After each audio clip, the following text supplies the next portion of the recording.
Good Sunday afternoon, everybody. It's time to get Sunday dinner going. So, on the menu today is uh, chicken. We're going to have some baked chicken, and I have got a special seasoning on my chicken today. And I am calling this chicken Marjoram. I don't know how I was going to say Marjoram. Marjoram leaves is what I'm the special different seasoning. I have not used this seasoning before, not a lot. Anyway, I made a mixture with a lot of this marjoram seasoning on it, and also in it I put 2 tablespoons of dry chicken bouillon powder. You know, I always use that. 2 tablespoons of garlic powder, a tablespoon of salt, 2 tablespoons of black pepper, and of course 2 tablespoons of my marjoram leaves seasoning. I mixed all that together, and I did it like a dry rub, and I rubbed it all over my chicken parts here, and I let it sit in the refrigerator and marinate overnight. So this is like 2 3-pound chickens, and I just took and quartered them. So now that I've got them all good and marinated up, I'm getting ready to put them in the pan and sear them a little bit, and then they're going to go into the oven. In addition to, and of course, okay, one more thing that I'm going to go do this chicken. Once it gets, I'm going to cook it about an hour and a half to 2 hours. I'll test it to see where it is after about 1 hour, and then I'll see how much further I have to go. So at about the 3/4 of the way mark, I'm going to mix some of the juice off the chicken and a stick of butter, and I'm going to begin basting the chicken. So that's going to give it a nice buttery, flavorful, garlicky taste. So, okay. In addition to the chicken, we're going to be having some steamed cabbage, some black-eyed peas, and cornbread. Now, to the chicken, I'm going to add some potatoes and onions, so that'll be just something extra to make the meal even more heartier. So, let me go ahead and get this chicken started, because if it takes 2 hours, it's 1 o'clock. Now, I got to have this meal ready by 4 o'clock. So, this meal here takes prep time. Wow, it's kind of a lot of prep time, but I did the chicken last night, so it's not so bad. So anyway, I've got a 1/4 cup of oil in my big old red skillet over there, and I'm going to take these chicken quarters, and I'm just going to drop them in that hot grease, and let them go ahead and start to sear and get to a nice brown color. And like I said, I'm going to take them out and put them into the oven. Okay, so I'm just going to go since I've got 2 chickens, that means I've got, let's see, I'm going to have 4 of the side quarters. And I am so excited, because when I went to the commissary yesterday, they had whole chickens, and they weren't so big. I don't like real big chickens. These are, I even like them smaller than this, but these were good size. So I was excited. And I couldn't believe, these are Tyson chickens, by the way, also. And they were on sale for like, I think 73 cents a pound. So these chickens cost on average of $2.90 a piece. So to me, that was a pretty good deal. So I got these leg quarters in the skillet. And as you can hear, they are sizzling. And I'm going to have to let them cook, I think, on each side for about 4 or 5 minutes. So have the heat on the medium high. Don't want to get it too high, because we don't want it to burn. And we want them to cook a little bit. But the main thing is I'm sealing in that flavor, those juices, and I'm going to get a nice brown color on. I left the skin on, because when they go through the oven, we want to crisp them up a little bit. So I'm going to let that chicken sit over there on that burner, and I'm going to let it do its thing. And I'm going to go off camera and start chopping my cabbage and getting my corn muffins going. And I've already done my sous chef is doing good today. Sous chef got my potatoes and onions already cut and ready to go whenever the chicken is ready. And I'm going to show you one of my favorite pans, a historical pan that I have. And we'll talk about that in a few minutes, so hold on. Okay, y'all, I am back. Got a little bit of history for you. You know, I always have a little bit of nostalgia, a little history, a little story to tell about my cooking. So this pan that you're looking at here, this was a waterless cooking type pan, big old roasting pan. with a nice big old silver top that goes on top of it. Some of y'all might remember it. This set here is like 40 years old. We purchased this, let's see. I think we went, yeah, we had to be in, our first assignment was to Homestead Air Force Base in Florida. My youngest daughter, Tansy, was at that time, when we purchased this, because my husband loved gadgets and stuff, and you know, waterless cooking was the thing. So anyway, this pan here is over 40 years old, and I've still got it. It's one of the few pieces. I think the girls might have a piece or two of it as well. So it still cooks really good. It tenderizes your food. You know what? Through all that time, my husband buying that particular cookware, I never ever, hardly ever did the waterless cooking. I don't know why I just couldn't get used to it. But anyway, that's what I'm going to be using today to finish off this chicken. So it's a nice big pan, and it will hold all 8 quarters of this chicken. Now I'm going to start taking the first batch out. As you can see, beautifully browned. I got all my leg quarters nice and brown. Getting them in the pan here. And then I'm going to be ready to get my chicken breast in. So here we go, y'all. So first batch out. I cooked each one about 5 minutes on each side. So this is what we're going to be doing for the next few minutes here. Is to go ahead and get everything browned up and put into the pan. So I've got plenty of space in there to get my other, the chicken breast in there next. The breast and the wing is going to be the next pieces that I put in the pan. So my 40-year-old cookware is working fine. So I'm just going to keep right on with the process. If need be, you may have to add some more oil to the pan while you're searing. It seems like I'm going to be able to make it on just at 1/4 of a cup. So I've still got a pretty good amount of oil in the pan, so I'm just going to move this out of the way. I just want to let y'all see my 40-year-old cookware. I'm so excited about it. If you take care of your stuff and pretty much use it like you should, excuse me, it'll last. It'll take care of you. It'll last a long time. I've got a few things around the house that are as old, almost as long as I was ever married. So anyway, I'm going to go ahead and get started with putting the chicken breast into the pan. So we're just going to do them the same way. Just drop them in there, let them get nice and brown, and then we're going to put them over to our baking pan. Okay, so there it goes. Alrighty, we'll be right back. Okay, y'all, I'm back. My chicken breasts are browning up nicely, as you can see. About another 4 or 5 minutes. I just turned them 4 or 5 more minutes, and I'm going to take them out and put them in the pan. They're going to be in the oven. Okay, what I've got on the back burner here, I've got my some scraps of ham meat, probably about a half a pound of ham meat I've got in that pan back there. I put a tablespoon of my chicken, that dried bouillon flavored chicken seasoning in that pot. 4 cups of water, and it's going to boil down to maybe about 2.5 to 3 cups of water. I am going to put a half a stick of butter in there. There goes the butter. About a tablespoon of half a tablespoon for right now of brown sugar. I don't know. Sometimes cabbage are a little bit sweet, so a half a tablespoon right now of brown sugar and a teaspoon of salt, just to get that water seasoned on up real good before I drop the cabbage in. And you know, sometimes when you get cabbage, they have those extra green leaves on them. So these had just a few green leaves on them. So you know, because cabbage doesn't take that long to cook. But the green leaves like this, they take a little bit longer, 15-20 minutes longer. So all I'm going to do with that is just take them and cut them up into that water. And the water should be boiling. I had it boiling. I'm just going to put it back on the burner and it'll start boiling again. So I'm just going to cut these cabbage greens up into that water and let it cook into that water about 15 minutes before I put my other chopped cabbage in there. And then cabbage usually takes about a good 20-25 minutes to cook.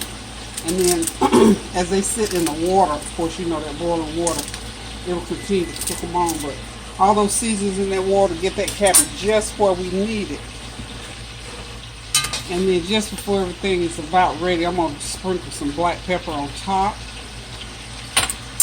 And I think right now, so I don't forget, I always put a little bit of vinegar in my cabbage too. So I'm gonna say about a tablespoon of vinegar. Just pour it right in there and get it going.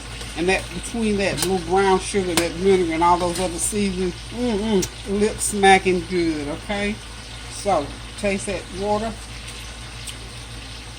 It's about ready, y'all. And I know that I really needed a whole tablespoon of that brown sugar. I couldn't remember, so I put a tablespoon. I put that other tablespoon of brown sugar in there. And as I'm cooking the cabbage, I want to taste it again. So I may have to sprinkle a little bit more salt in there. So for the time being, I'm going to cover that pot and let those greens go ahead and cook for about 15 minutes. And then we'll be ready to roll out of here. So when the flavor train rolls in, the food will be ready to go on the table about 4 o'clock. It is 1:57 now, so I'm sort of coasting right now. So I'm well on track with my time. No pun intended. Well on track. So I'll just keep my potatoes sitting off here to the side and my cabbage sitting off. And I'm going to get them cooking here shortly. So hang in there with me, y'all. We'll be ready at 4 o'clock, okay?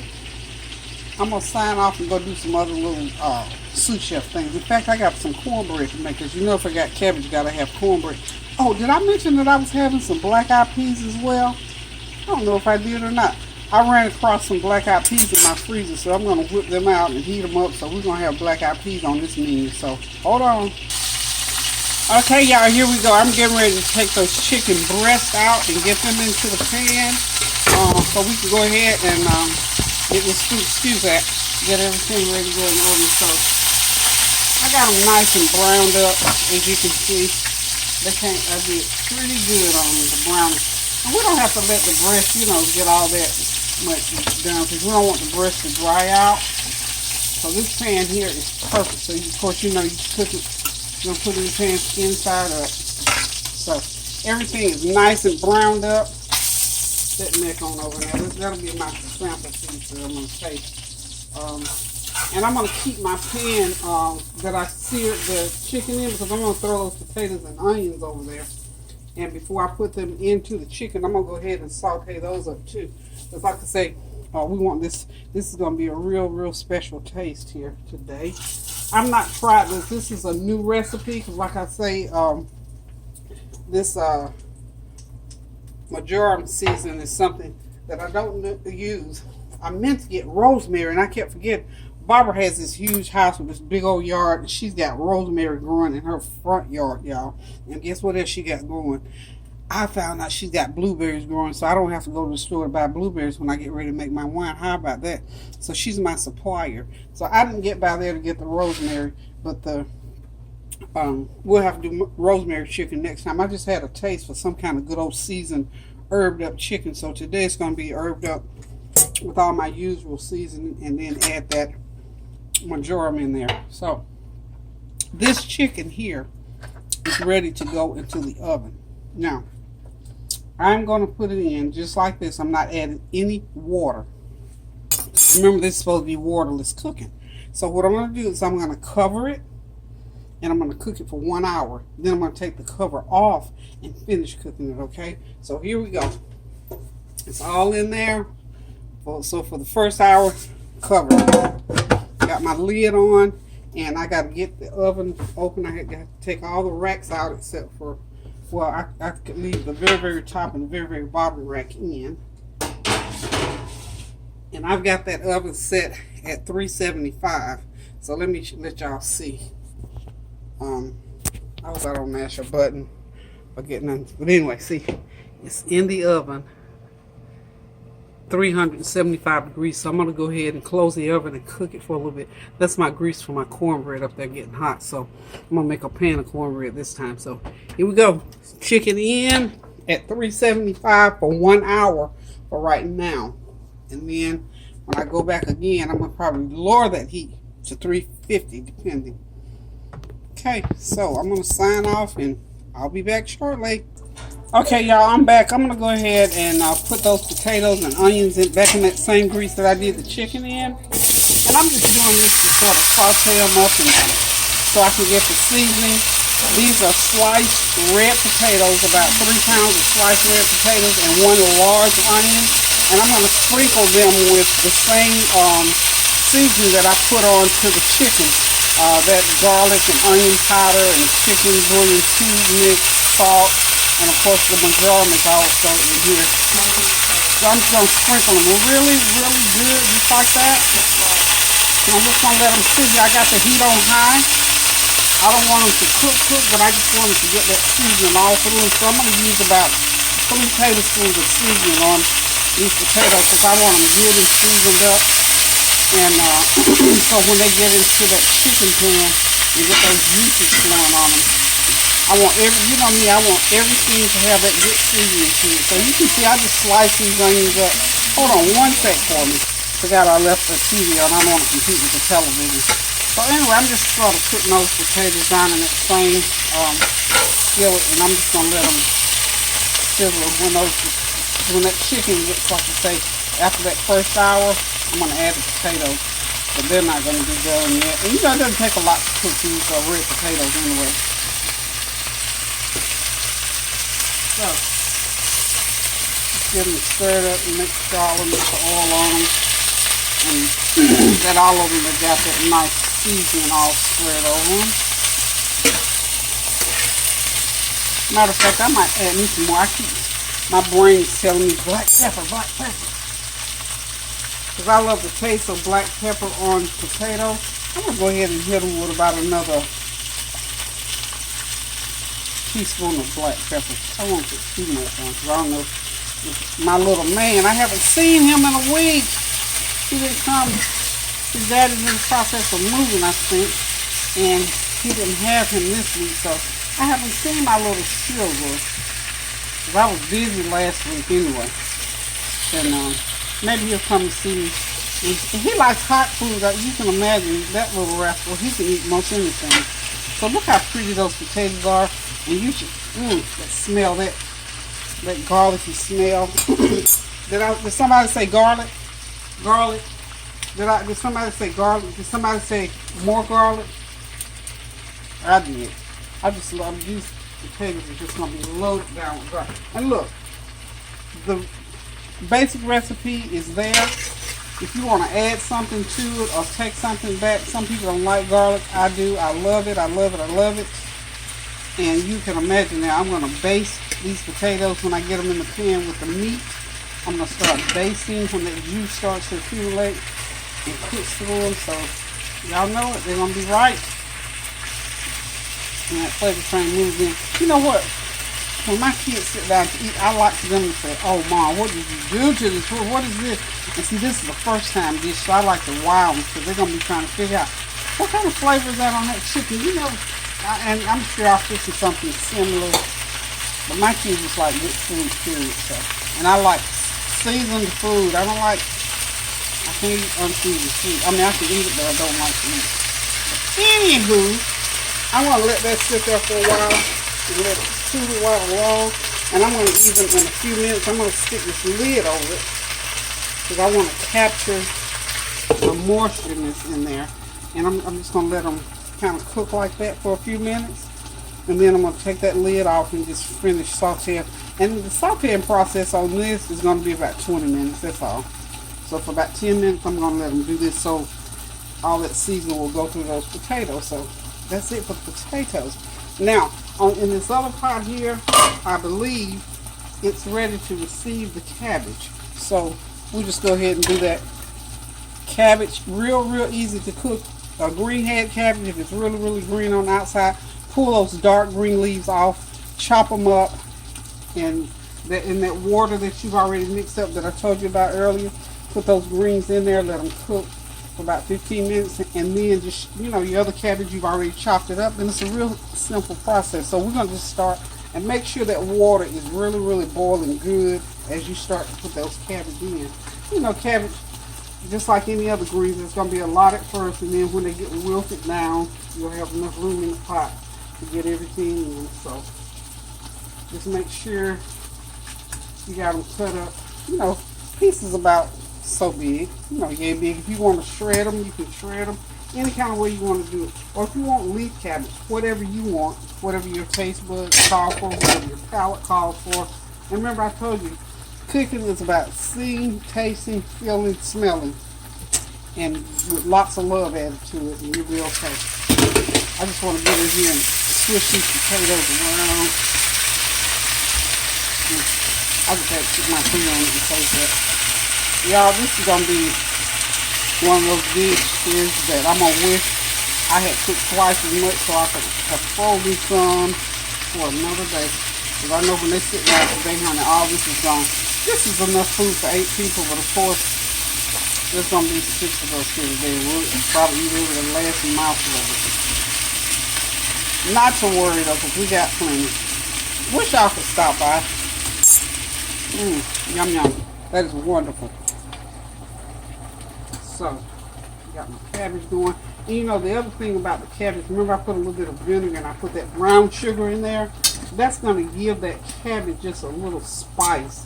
Because everything else, you know, it's got that other buttery flavor. So we're going to have just a little bit of a, kind of, you're just going to have a hint of sweet in those cabbage. And then that hint of, sort of like a hint of sweet and sour. Okay? That's wonderful. And then I got the butter going in there, so y'all know it's good. Y'all know it's good. Okay. Now, I'm just going to get this going here. Like I said, it's going to take these cabbages about 20 minutes before they'll be ready. And go ahead and stir around them so you make sure you get those pieces broken up and down into the juice. Because we want everything well seasoned. And once it gets cooked down into the juice, then you can do your little taste test to see if you need to add more salt, more sugar, more vinegar, or whatever. But for right now, the cabbage are on. So hang on just a few minutes. I'm going to go make this cornbread. I'm almost done with getting everything on, so hold on. Y'all, look at those pretty red taters.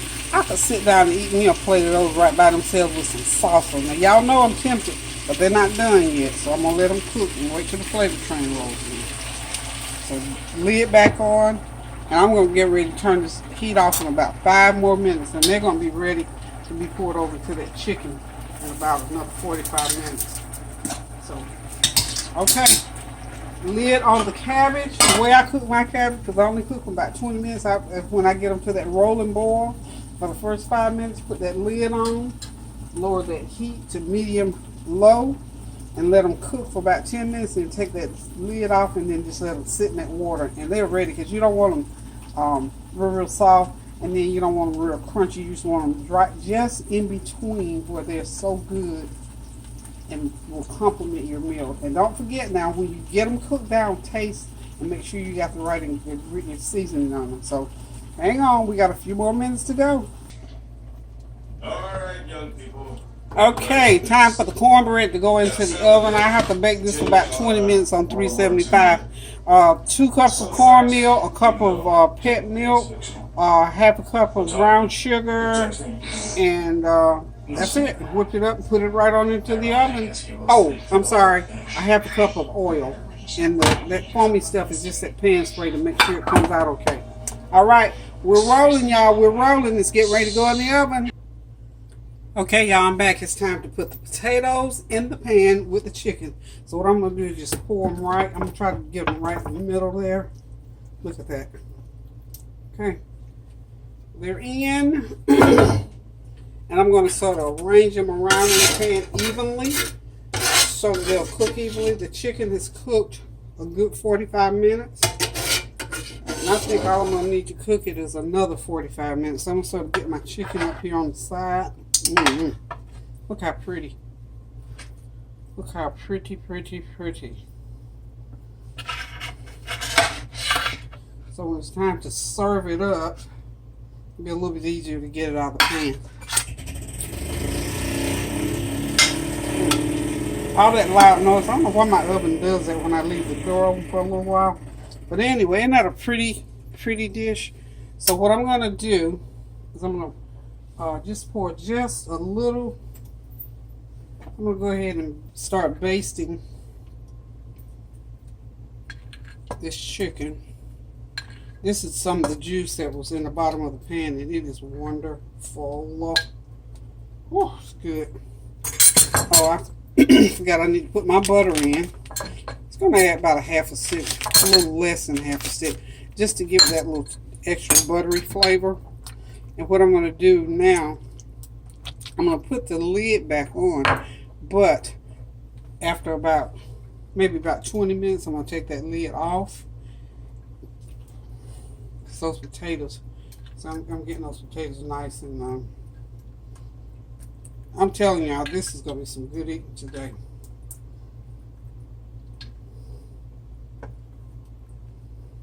Okay, y'all.